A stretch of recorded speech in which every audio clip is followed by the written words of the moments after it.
Good morning students. Today I will start your SST class online. Dear students, for class 3rd, today's our topic is chapter number 7, sources of history. इतिहास के जो स्रोत हैं उनके बारे में हमने इस चैप्टर में रीड किया. Dear students, in our previous video we revised this chapter exercise. I hope you learned the exercise. And dear students, today we will revise this chapter question answers. So let's start. Dear students, our first question is why is history important? इतिहास क्यों महत्वपूर्ण है? History क्यों महत्वपूर्ण है? Answer क्या है? History is important to understand the past. इतिहास जो है वो महत्वपूर्ण है किस लिए? पास्ट को समझने के लिए. History is important to understand the past. बीते हुए कल को समझने के लिए इतिहास महत्वपूर्ण है. क्वेश्चन क्या था? Why is history important? इतिहास क्यों महत्वपूर्ण है? आंसर है history is important to understand the past. History जो है वो बीते हुए कल को समझने के लिए इम्पोर्टेंट है, महत्वपूर्ण है. Now question number 3 is what is timeline? समय रेखा क्या होती है? What is timeline? आंसर है a timeline puts dates and events in the correct order. जो टाइमलाइन है वो डेट्स को और इवेंट्स को, मतलब जो डेट होती है, तिथि होती है, और इवेंट जो घटनाएं या कोई भी जो कार्य होता है, घटित होता है, उनको एक करेक्ट ऑर्डर में, एक सीक्वेंस में रखती है. वो क्या कहलाती है? टाइमलाइन कहलाती है. A timeline puts dates and events in the correct order. Timeline जो है वो डेट्स को और इवेंट्स को करेक्ट ऑर्डर में रखती है. Now question number 3 is name some sources of history. इतिहास के कुछ स्रोत के नेम बताने हैं. First is old coins, second is old stone tools, third is cave paintings और fourth is seal. Old coins, old stone tools, cave paintings और seal. Now question number 4 is what is sequencing? Sequencing क्या होती है? श्रृंखलन क्या होता है? Answer है sequencing. Heading डालेंगे a timeline puts the dates of different events in the correct order और sequence in which they happened. This is called sequencing. क्या होता है टाइमलाइन? हमने अभी आपको बताया कि टाइमलाइन का कार्य होता है कि डेट्स और इवेंट्स को करेक्ट ऑर्डर में रखती है. करेक्ट ऑर्डर में रखना क्या कहलाता है? सीक्वेंसिंग कहलाता है. Sequence in which they happened, जैसे जैसे वो घटित हुए उनको सीक्वेंस में रखना क्या है? टाइमलाइन है. और उसी को जब वो सीक्वेंस में रखे जाते हैं, जैसे जैसे वो घटित होते हैं, उन्हें हम कहते हैं sequencing. A timeline puts the dates of different events in the correct order. Timeline जो है वो अलग अलग इवेंट्स को करेक्ट ऑर्डर में रखती है और sequence in which they happened, और उनको सीक्वेंस में रखती है कि वो कब कब घटित हुए. This is called sequencing. और जब जब वो घटित हुए, जब उनको हम सीक्वेंस में रखते हैं, पहले कौन सी घटना घटित हुई, उसके बाद कौन सी हुई, तो वो जो सीक्वेंस में रखना है वो क्या कहलाता है? सीक्वेंसिंग कहलाता है, श्रृंखलन कहलाता है. एक बार फिर से देखते हैं. A timeline puts the dates of different events in the correct order. Timeline जो है वो डेट्स को, अलग अलग इवेंट्स की डेट्स को करेक्ट ऑर्डर में रखती है और sequence in which they happen, और उनको श्रृंखला में रखती है कि जैसे जैसे वो घटित हुए हैं, पहले कौन सी घटना घटित हुई, उसके बाद कौन सी, सीक्वेंस में रखती है. तो दिस इज कॉल्ड सीक्वेंसिंग. उसे हम क्या कहते हैं? सीक्वेंसिंग कहते हैं, श्रृंखलन कहते हैं. Now question number 5 is how do we count the years before the birth of Christ. अब ये क्वेश्चन पूछ रहा है कि जो क्रिस्ट है, ईसा मसीह है, उसके जन्म से पहले के ईयर्स को हम कैसे काउंट करेंगे. आंसर है these years are counted backwards from the birth of Jesus Christ. वो जो साल हैं जो जसीस क्रिस्ट के जन्म से पहले के, उनको हम बैकवर्ड में काउंट करेंगे. जसीस क्रिस्ट के जन्म से पूर्व के ईयर्स में काउंट करेंगे. This time is called before common era और BCE।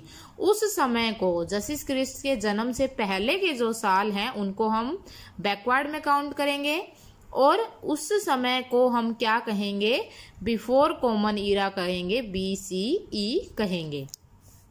These years are counted backward from the birth of Jesus Christ.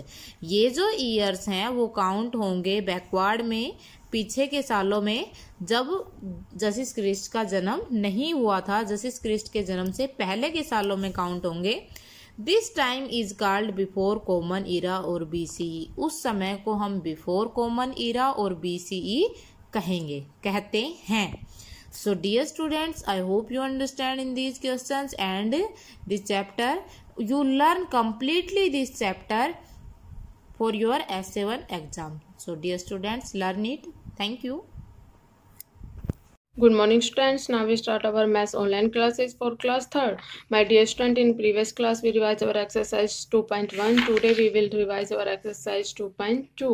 Now question number first, write the face value and place value of 4 in each of the following. Student question number first में हमें each part के अंदर 4 की place value और face value right करनी है। Student face value क्या है स्टूडेंट, फेस वैल्यू किसी भी डिजिट की इटसेल्फ वही डिजिट की होती है स्टूडेंट। एंड प्लेस वैल्यू क्या होती है स्टूडेंट्स, प्लेस वैल्यू डिजिट के स्टूडेंट्स गिवन नंबर में उस डिजिट के प्लेस पे डिपेंड करती है कि गिवन नंबर में उस डिजिट का कौन सा प्लेस है, उसी के अकॉर्डिंग ही उसकी प्लेस वैल्यू होगी। Now student part A 8410 students हमें गिवन है स्टूडेंट। सबसे पहले हम इसके पे प्लेसेस राइट कर लेंगे, ones, tens, 100 and 1000। Now students 4 की फेस वैल्यू क्या होगी 4, क्योंकि फेस वैल्यू किसी भी डिजिट की इटसेल्फ वो डिजिट होती है। और प्लेस वैल्यू ऑफ 4 की क्या होगी स्टूडेंट्स, 4 किस प्लेस पे, 100 प्लेस पे। सबसे पहले हम 4 राइट कर लेंगे स्टूडेंट्स। अब उसके राइट साइड में कितने डिजिट्स है स्टूडेंट, 1 एंड 2 डिजिट्स है, तो हम 20 राइट कर देंगे students, 400। Now student part C, student part C में हमें गिवन है 9004। स्टूडेंट 4 की फेस वैल्यू क्या होगी स्टूडेंट्स 4, एंड 4 की प्लेस वैल्यू क्या होगी स्टूडेंट 4 ही स्टूडेंट, क्योंकि 4 के राइट साइड में कोई भी डिजिट नहीं है स्टूडेंट, तो हम एक भी 0 राइट नहीं करेंगे students. Now question number second, right the place value of the colour digit. Student question number second में हमें कलर डिजिट गिवन है, इनकी प्लेस वैल्यू ही राइट करनी है student. Part B, student part B में गिवन हमें 1178 स्टूडेंट्स। इसमें colour digit क्या है 7।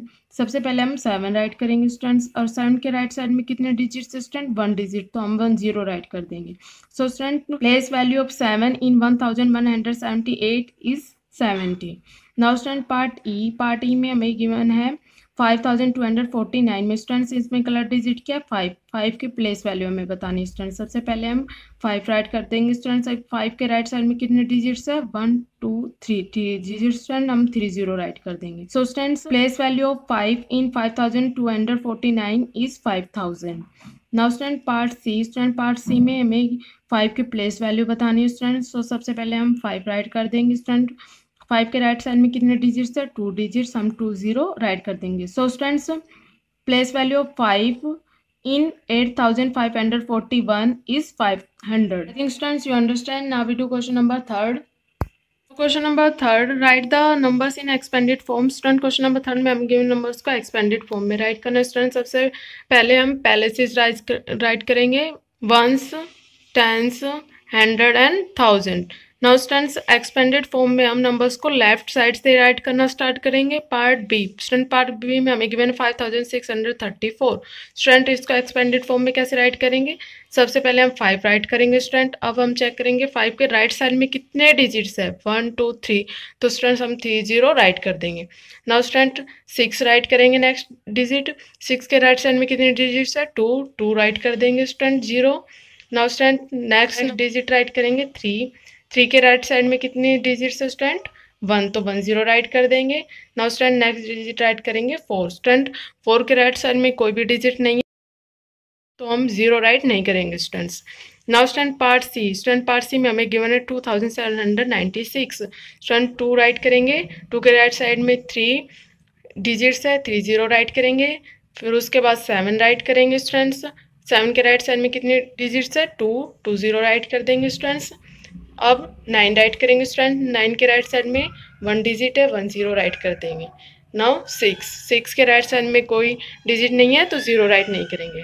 नाउ स्टूडेंट पार्ट ई में हमें गिवन है 6237। पहले 6 राइट करेंगे स्टूडेंट, 3 डिजिट्स है तो 3 0 राइट कर देंगे। फिर 2 राइट करेंगे स्टूडेंट, 2 डिजिट्स राइट साइड में 2 0 राइट कर देंगे। फिर स्टूडेंट 3 राइट करेंगे, 3 के राइट साइड में 1 डिजिट है तो 1 0 राइट कर देंगे। And 7।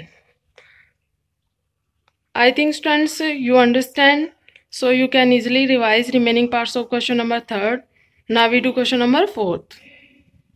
Now student question number 4, write the numbers in standard form या short form. Student question number 4 में हमें expanded form में numbers given है, इनको हमें standard form या short form में write करना है, मिस छोटा करके राइट करना है students. Now part B 5000 plus 300 plus 40 plus 7। Students सबसे पहले हम पैलेसेस राइट करेंगे, ones, tens, 100 and 1000। Now students 5000 का 5 हम राइट करेंगे 1000 पैलेस के नीचे, 300 100 प्लेस के नीचे, 40 का 4 टेंस प्लेस के नीचे एंड 7 वंस प्लेस के नीचे। नाउ स्टूडेंट पार्ट बी में हमें गिवन है 7000 प्लस 700 प्लस 60 प्लस 2। स्टूडेंट इनको कैसे राइट करेंगे शॉर्ट फॉर्म में, 7000 1000 प्लेस के नीचे एंड स्टूडेंट 700 100 प्लेस के नीचे एंड 60 का 6 10 प्लेस के नीचे एंड 2 वंस प्लेस के नीचे। नाउ स्टूडेंट पार्ट ई 6000 plus 800 plus 10 plus 3। Students 6000 1000 place के नीचे, 800 100 प्लेस के नीचे, 10 10 प्लेस के नीचे एंड 3 वंस प्लेस के नीचे। I think students you understand, so you can easily revise your complete exercise of 2.2. Thank you students, have a nice day. Morning students, मैं Mukesh madam आपकी हिंदी अध्यापिका MLP इंटरनेशनल स्कूल राजपुरा से। बच्चों को कक्षा तीसरी में मैं करा रही हूँ आज पाठ 7, छोटी सी बगिया। ये पाठ मैंने कल आपको पढ़ा दिया था, इसके कुछ प्रश्न मैं आपको करा चुकी हूँ, बाकी बचे हुए प्रश्न मैं आपको आज करा रही हूँ। तो पहले हम शुरू करते हैं शब्दार्थ से। गुंजन, उड़ते समय पंखों से गुनगुन की आवाज़। बागवानी, बाग को संभालने का काम। बगिया, छोटा फूलों का बाग। पत्तेदार, जिसमें केवल पत्ते हों। बगीचा, सब्जियों का बाग।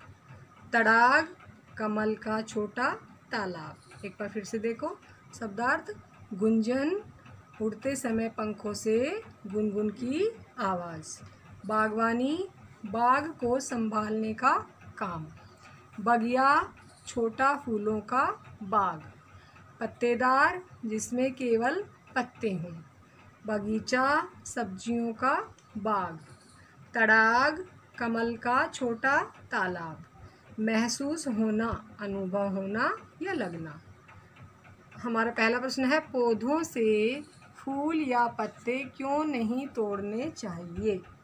पौधों से फूल या पत्ते क्यों नहीं तोड़ने चाहिए। इसका उत्तर होगा क्योंकि फूल और पत्तों में भी जीवन होता है। क्या उत्तर बताया मैंने, क्योंकि फूल और पत्तों में भी जीवन होता है। आगे है, पौधे क्यों बच्चे जैसे लगते हैं। पौधे क्यों बच्चे जैसे लगते हैं। इसका उत्तर होगा क्योंकि पौधे भी बच्चों की तरह धीरे धीरे बढ़ते हैं। क्योंकि पौधे भी बच्चों की तरह धीरे धीरे बढ़ते हैं। आगे है, पक्षी कहाँ घोंसले बनाते हैं। क्या प्रश्न है, पक्षी कहाँ घोंसले बनाते हैं। इसका उत्तर होगा पक्षी पेड़ों पर घोंसले बनाते हैं। क्या उत्तर होगा, पक्षी पेड़ों पर घोंसले बनाते हैं। तो बच्चों ये मैंने आपको प्रश्न कराए हैं, आप सभी को ये प्रश्न अपनी नोटबुक में सुंदर राइटिंग में लिखने हैं और याद करने हैं। तो बच्चों कल फिर मिलते हैं, तब तक के लिए धन्यवाद। Good morning student, welcome you to online class MLP school Rajpura. Myself Poonam, your computer teacher. Today we are doing practice for essay 1 full form. Now we are doing full form. अब हम क्या करते हैं, full form. First of all हम क्या करते हैं, computer की फुल फॉर्म। कंप्यूटर की फुल फॉर्म क्या होगी? C stand for commonly, C की फुल फॉर्म क्या होगी? Commonly. O stand for operating, O stand for operating. M stand for machine, M stand for machine. P stand for particularly, U stand for use for, T stand for trade, and E stand for education and research, E stand for education and research. HD stand for hard disk, HD stand for hard disk. CD stand for compact disk, CD की full form क्या होगी? compact disk, COMPACT, compact disk. Next है PC, PC stand for personal computer, PC की full form क्या होगी? Personal computer. FD stand for floppy disk, FD stand for floppy disk. Next है CPU, CPU stand for central processing unit, CPU stand for central processing unit. CPU is the brain of the computer. Next है ALU, ALU stand for arithmetic and logical unit, arithmetical logic unit. ALU stand for arithmetical logic unit. Next है WWW, world wide web, WWW stand for world wide web. Next is UPS, UPS की full form होगी unit power supply, UPS की full form क्या होगी? Unit power supply. All student do all work in your fair notebook. Thank you, have a nice day. Hello student of 3rd class, a very good morning to all of you students. I am Simran ma'am, your English teacher. In previous class we have done our grammar topic of synonyms, and now in this class we will start our 3rd topic, the sentence. Sentence क्या होते हैं? We use a language to speak and write, वो language जो हम speak and right करने के लिए use करते हैं। Let us how in short to make a language. हमारे अल्फ़ाबेट कितने होते हैं? हमारे अल्फ़ाबेट तो हमारा एक ही होता है, लेकिन लेटर्स कितने होते हैं? हमारे 26 लेटर्स होते हैं। ए ग्रुप ऑफ लेटर्स, वर्ड क्या होता है हमारा? ए ग्रुप ऑफ लेटर्स। और सेंटेंस देखिए फिर से, लेटर्स हमारे 26 होते हैं, लेकिन जब हम वर्ड मेक करते हैं तो क्या करते हैं? एक ग्रुप ऑफ लेटर को अरेंज करेंगे तो हमारा क्या बनेगा? वर्ड बनेगा। फिर सेंटेंस कैसे मेक होते हैं? ए ग्रुप ऑफ वर्ड्स, वर्ड्स के ग्रुप को हम इस तरह अरेंज करते हैं कि एक मीनिंगफुल क्या निकलता है उनका? सेंटेंस में, मतलब मीनिंग निकलती है उनकी कोई, तो वो क्या होता है? हमारे sentence. And language A group of sentence, sentence के ग्रुप को हम क्या कहते हैं? लैंग्वेज कहते हैं। क्लियर है? Firstly letters. The English alphabet has 26 letters. Each letters in the alphabet has specific order. सभी क्या है? एक स्पेसिफिक ऑर्डर से 26 लेटर्स होते हैं। We can write them in 2 ways, हम 2 ways में राइट कर सकते हैं। First example, capital letters ABCDEFGHIJK, आपको पता है ये स्मॉल लेटर्स ऐसे राइट करते हैं। वर्ड क्या होता है हमारा? पहले ही बताया था, a group of letters. A word is a group of letters joined in a particular order to give a particular meaning. Particular meaning निकालने के लिए हम letters को joint करते हैं, तो वो हमारे क्या कहलाती हैं? Word कहलाते हैं। As a example, cow, dog, girl, fish. अगर हम ऐसे कर दें WOC, तो इसका कोई भी मीनिंग निकलता। मीन्स उनको स्पेसिफिक ऑर्डर में अरेंज करना ताकि उनका एक पर्टिकुलर मीनिंग निकले, तो वो हमारा क्या कहलाता है? वर्ड कहलाता है। Sentence a group of words arranged in a particular order to make a complete sense. एक कंप्लीट सेंस को क्रिएट करने के लिए हम क्या करते हैं? पर्टिकुलर ऑर्डर में अरेंज करते हैं। इज कॉल्ड द सेंटेंस, उसे हम क्या कहते हैं? सेंटेंस कहते हैं। फर्स्ट टेबल फर्स्ट देखिए और टेबल सेकेंड देखिए। Good, A he is a boy. हमने ये क्या है? हमारे ग्रुप ऑफ वर्ड्स तो है, लेकिन इनका एक कंप्लीट सेंस क्या हो रहा है? क्रिएट नहीं हो रहा, तो हम इसे सेंटेंस नहीं कह सकते। लेकिन ये देखिए second, he is a good boy. इसका एक मीनिंगफुल क्या निकल रहा है हमारा सेंस क्रिएट हो रही है, तो ये हम इसको क्या कह सकते हैं, सेंटेंस कह सकते हैं। ऐसे ही हमारे सारे एग्जाम्पल्स हैं। आंसर स्टूडेंट्स, नेक्स्ट देखिए, do these groups of words in the table A have any meaning.